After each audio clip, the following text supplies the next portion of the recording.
Mari kita membaca firman Tuhan dalam 1 Raja-Raja pasal 19 ayat pertama sampai ayat yang ke-8. Berbunyi demikian: Ketika Ahab memberitahukan kepada Isabel segala yang dilakukan Elia dan perihal Elia membunuh semua nabi itu dengan pedang, maka Isabel menyuruh seorang suruhan mengatakan kepada Elia, "Beginilah kiranya para ilah menghukum aku, bahkan lebih lagi daripada itu, jika besok kira-kira pada waktu ini aku tidak membuat nyawamu sama seperti nyawa salah seorang dari mereka itu." Maka takutlah ia, lalu bangkit dan pergi menyelamatkan nyawanya. Dan setelah sampai ke Beersheba yang termasuk wilayah Yehuda, ia meninggalkan bujangnya di sana. Tetapi ia sendiri masuk ke padang gurun sehari perjalanan jauhnya, lalu duduk di bawah sebuah pohon arar. Kemudian ia ingin mati, katanya, "Cukuplah itu sekarang ya Tuhan, ambillah nyawaku, sebab aku ini tidak lebih baik daripada nenek moyangku." Sesudah itu ia berbaring dan tidur di bawah pohon arar itu. Tetapi tiba-tiba seorang malaikat menyentuh dia serta berkata kepadanya, "Bangunlah, makanlah." Ketika ia melihat sekitarnya, maka pada sebelah kepalanya ada roti bakar dan sebuah kendi berisi air. Lalu ia makan dan minum, kemudian berbaring pula. Tetapi malaikat Tuhan datang untuk kedua kalinya dan menyentuh dia serta berkata, "Bangunlah, makanlah, sebab kalau tidak perjalananmu nanti terlalu jauh bagimu." Maka bangunlah ia, lalu makan dan minum, dan oleh kekuatan makanan itu ia berjalan 40 hari 40 malam lamanya sampai ke gunung Allah, yakni gunung Horeb. Saudara, ayat-ayat ini berbicara tentang pengalaman perjalanan seorang nabi yang besar, Nabi Elia, yang dipakai Tuhan dengan luar biasa. Ya, Nabi Elia ini dia ditulis dalam Alkitab, tidak begitu menjelaskan dari latar belakang daripada Elia, sebab dari 1 Raja-Raja 17 dia langsung tampil, langsung kita melihat bagaimana Elia langsung dipakai Tuhan menyampaikan kepada Ahab dan bangsa Israel tidak ada hujan dan embun pun tidak ada dalam beberapa waktu lamanya sampai dia akan mengatakannya. Ini tidak ada sejarah yang lain tentang Elia, kita langsung mendapati dia langsung dipakai oleh Tuhan untuk menyampaikan firman Tuhan kepada bangsa Israel akan datangnya musim kemarau, ya, tidak ada hujan embun selama beberapa tahun, ya. Dan dalam ayat-ayat yang kita baca tadi, 1 Raja-Raja 19, bagaimana Elia dia mengalami suatu masa yang sebagai manusia biasa dia pun mengalami seperti juga yang kita alami. Ada dia mengalami ancaman oleh Isabel, ya. Isabel mengancam dia lewat suruhannya, menyampaikan kepada Elia bahwa dia juga akan dibunuh sebagaimana Elia membunuh nabi-nabi Baal yang ada. Nah, Isabel mengancam dia untuk membunuh Elia seperti apa yang sudah Elia lakukan, dan Elia menjadi sangat-sangat takut, ya, sehingga dia dia melarikan diri, pergi ke tempat yang jauh dari kerajaan utara Israel. Dia sampai ke Beersheba, daerah Yehuda, dan dia meninggalkan bujang di sana, bujangnya. Kemudian dia pergi melanjutkan perjalanan, dan dia sudah putus asa.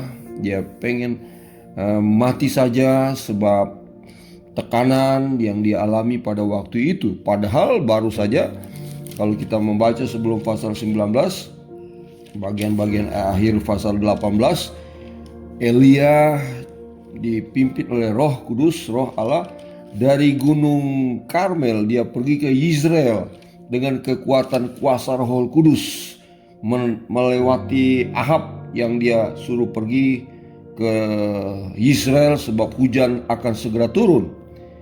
Dan Elia dia tidak memakai kendaraan apapun juga, tetapi dengan kuasa daripada Tuhan ada pada Elia. Dia berjalan menuju ke Yizreel begitu cepat, bukan karena kekuatan dia, tetapi kuasa Tuhan ada pada dia. Tapi dari pasal 19 ini dia mengalami satu ketakutan yang luar biasa, manusiawi. ya, manusiawi. Seperti dalam Yakobus pasal 5 juga dijelaskan bagaimana Yehuda katanya sama seperti kita. Ya, dia manusia juga biasa, penuh keterbatasan. Dia merasakan juga takut seperti juga kita mungkin sedang mengalami ini, ya. Dan Elia dia sudah berdoa sungguh-sungguh sehingga tidak ada hujan, tidak turun hujan 3,5 tahun. Dan dia berdoa juga sungguh-sungguh tidak ada hujan 3,5 tahun. Itu jadi Elia manusia sama seperti kita, mengalami juga pergumulan, kita mengalami ketakutan juga, ya. Kita khawatir, tetapi Elia dia orang yang takut akan Tuhan.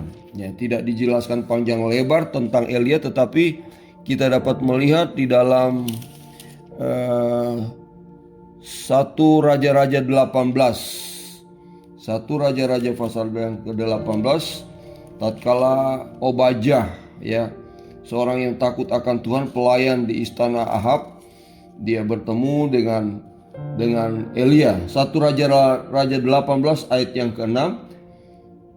Lalu mereka membagi-bagi tanah itu untuk menjelajahinya. Ahab pergi seorang diri ke arah yang satu dan Obadjah pergi ke arah yang lain. Sedang Obadjah di tengah jalan, ia bertemu dengan Elia. Setelah mengenal dia, ia sujud serta bertanya, "Engkaukah ini, hai tuanku Elia?" Ya. Obadjah seorang yang takut akan Tuhan. Waktu dia bertemu dengan Elia, dia sujud kepada Elia. Ini menunjukkan bahwa Elia ini sudah dikenal, sudah terkenal, seorang yang dipakai Tuhan luar biasa. Dan memang tidak dijelaskan panjang lebar dari sejarah daripada Nabi Elia, tapi dari apa yang disampaikan oleh Obadjah dari ayat yang ke-7 ini, 1 Raja 18 ayat 7.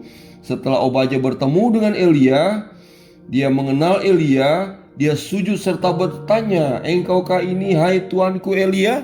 Wah, menunjukkan bahwa Elia ini seorang yang luar biasa, hamba Tuhan yang luar biasa, hamba Tuhan yang takut akan Tuhan. Dan ini sehingga kalau kita tidak perlu heran apabila pada waktu dia sedang dalam keadaan putus asa, sedang dalam keadaan ketakutan, tidak berdaya, tidak bisa berbuat apa-apa, malaikat Tuhan datang kepada dia, ya, dan memberikan makanan kepada Elia, roti dan air, ya, dari malaikat Tuhan diberikan kepada Elia dalam kesendirian. Tapi karena Elia seorang yang baik, seorang yang takut akan Tuhan, maka Tuhan sendiri lewat malaikatnya datang melayani Elia dengan membawa makan dan minum.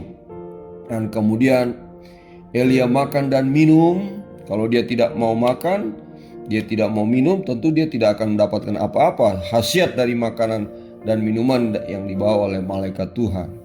Tapi dia makan, dia mau tidur pula, tetapi malaikat Tuhan kemudian datang kepada dia kembali, menyentuh dia serta berkata, "Bangunlah, makanlah, sebab kalau tidak perjalananmu nanti terlalu jauh bagimu." Kemudian Elia memakan, maka bangunlah ia lalu makan dan minum, dan oleh kekuatan makanan itu ia berjalan 40 hari 40 malam lamanya sampai ke gunung Allah, ini gunung Horeb. Saudara, secara jasmani dalam hidup ini kita perlu makan. Ya, 1 hari 2-3 kali kita makan. Kalau tidak, kita akan lapar dan kita tidak punya kekuatan. Sama halnya juga dengan tubuh rohani kita di dalam pengiringan kita kepada Tuhan. Kita perlu kekuatan, kita perlu makan dan minum dari Tuhan. Pemberian daripada Tuhan itu adalah berbicara daripada firman dan Roh Kudus. Kalau kita buka di dalam Injil Yohanes pasal 6 ayat 35, kata Yesus kepada mereka, "Akulah roti hidup. Barang siapa datang kepadaku, ia tidak akan lapar lagi, dan barang siapa percaya kepadaku, ia tidak akan haus lagi." Jadi dua-duanya ini ada pada Tuhan Yesus. Kita mau kuat, kita mau mendapatkan roti dan juga air, ya, air kehidupan. Yesus roti kehidupan, Yesus air kehidupan. Kita datang kepada Dia, percaya kepada Dia, Dia akan memberikan kekuatan buat kita, makanan firman Tuhan, dan air juga berbicara daripada kuasa Roh Kudus. Yohanes pasal yang ke-7 ayat 31 7-39 berkata, dan pada hari terakhir, yaitu pada puncak perayaan itu, Yesus berdiri dan berseru, barang siapa haus, baiklah ia datang kepadaku dan minum. Barang siapa percaya kepadaku, seperti yang dikatakan oleh kitab suci, dari dalam hatinya akan mengalir aliran-aliran air hidup. Yang dimaksudkannya ialah roh yang akan diterima oleh mereka yang percaya kepadanya. Sebab roh itu belum datang karena Yesus belum dimuliakan. Jadi roti berbicara daripada Tuhan Yesus juga, datang kepada Tuhan Yesus. Di dalam Tuhan Yesus ada kebenaran. Makanya Yohanes pasal, akulah jalan, kebenaran, dan kehidupan. Nah, kita datang pada Tuhan Yesus, ada kebenaran, ada kehidupan, ada firman Tuhan yang akan menguatkan terus hidup kita. Kalau makan secara jasmani, kita makan setiap hari makanan yang ada, sama halnya dengan tubuh rohani. Setiap hari kita perlu firman. Kita perlu firman sampai akhir hidup kita. Maka makanan ini, firman yang kita terima terus menjadi pegangan buat kita. Dan kuasa Roh Kudus, air kehidupan berbicara daripada kuasa Roh Kudus, akan memampukan kita, menolong kita. Kita akan berjalan terus sampai ke gunung Allah, sampai kita bertemu dengan Tuhan. Seperti yang dialami oleh Elia, dengan kekuatan makanan itu dia dapat berjalan 40 hari 40 malam sampai ke gunung Allah, yakni gunung Horeb. Jadi ini luar biasa makanan yang diberikan oleh Tuhan dengan malaikatnya kepada Elia. Dia makan dan minum, dia bertindak, kemudian dia bisa berjalan 40 hari 40 malam sampai ke gunung Allah, yakni gunung Horeb. Demikian juga dengan kita perlu makanan surgawi, yaitu firman dan Roh Kudus akan menolong kita, memampukan kita kuat, ya. Bukan oleh kekuatan dari dunia ini, bukan kekuatan yang diberikan oleh siapapun, tetapi kekuatan yang kita dapatkan setelah karena kita percaya kepada Tuhan Yesus dengan firman-Nya yang ada. Dan Tuhan menganugerahkan kuasa Roh Kudus bagaikan air kehidupan dalam hidup kita, terus memancar sampai hidup yang kekal buat selama-lamanya. Jadi saudara, kita harus selalu dengar firman. Kita lapar dan haus akan kebenaran firman Tuhan, dan kuasanya akan memampukan kita terus berjalan. Kita tidak akan lemah, kita tidak akan kecewa. Tuhan ada bersama dengan kita dengan kekuatan yang diberikan kepada kita. Amin.